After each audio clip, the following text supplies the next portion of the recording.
Hi Robyn, I'm with Robyn Rogers, who is based in Cambridge in New Zealand, and Robyn is a trainer and pre-trainer, and Robyn has had some personal experience with Rejuvenate muscle, but not without a little bit of scepticism at the beginning. Robyn, can I get you to tell the story about why you were sceptical?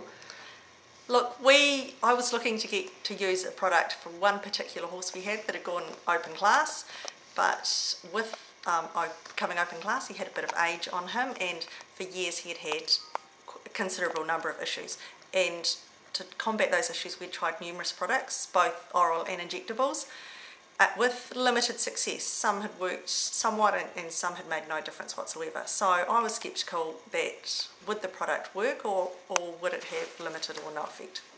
Yeah, okay. And when you did actually try it, what did you find? I was pleasantly surprised. After 3 weeks of... Do you want to carry on? I was pleasantly surprised after using this product on that particular horse for 3 weeks, and just so you know, for the first 3 weeks we used it at quite high dose rates of 10 grams a day.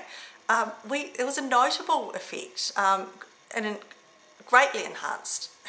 Until then he'd walked out of his box quite crotchety every morning, very stiff, and after being on this product for 3 weeks he actually just walked out of his box like a normal horse.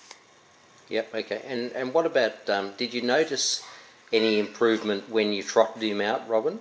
Yes, same thing. That what we found just with him walking out of the box, went through and he felt much better just working at the track.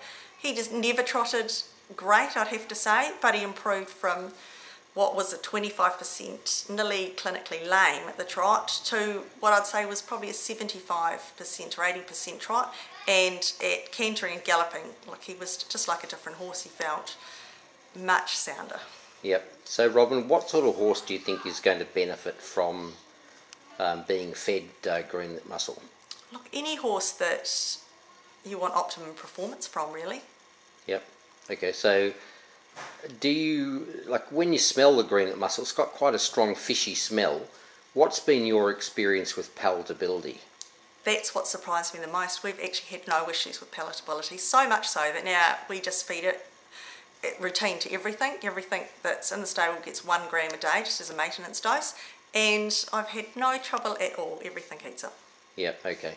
And did it surprise you that such a small dose, because 1 gram is only a very small scoop, did it surprise you that 1 gram would actually have that amount of effect? Yes, it does, because 1 gram is a tiny, and I'm a person that likes to throw a handful of stuff into the feed. So I've had to contain myself and limit it, like use the correct dose. But that's been fine because the horses we're feeding 1 gram to haven't gone on to develop joint problems. So it's obviously doing what it's meant to do.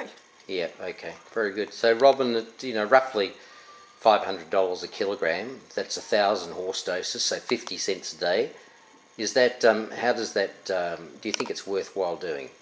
Oh, without a doubt. I think it's actually cheap compared to a lot of the products we've tried, and honestly it's probably the best value for money of all the products, all the supplementary products that we've used. Very good, okay. And what about if someone does have a horse that's fussy about eating the Rejuvenate muscle? Any suggestions as to how to make it more palatable? Sorry to interrupt. Yes, no, I think you might get the occasional horse that is a bit fussier, especially fillies. They're notoriously known for being a bit fussy. But look, as long as we damp their feed down a little bit, and molasses seems to be a pretty good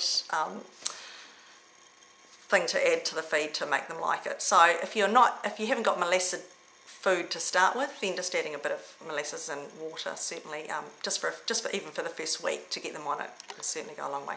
And Robyn, you mentioned that you are now feeding 1 gram a day, the maintenance dose, to even horses that don't have any problems. What's your rationale behind feeding it to a horse that has no problem at all?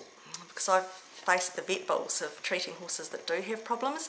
So at 1 gram a day, if it just stops one of those horses going on to developing significant joint problems that then require a great deal of treatment, which we've had in the past, then that's incredibly cheap.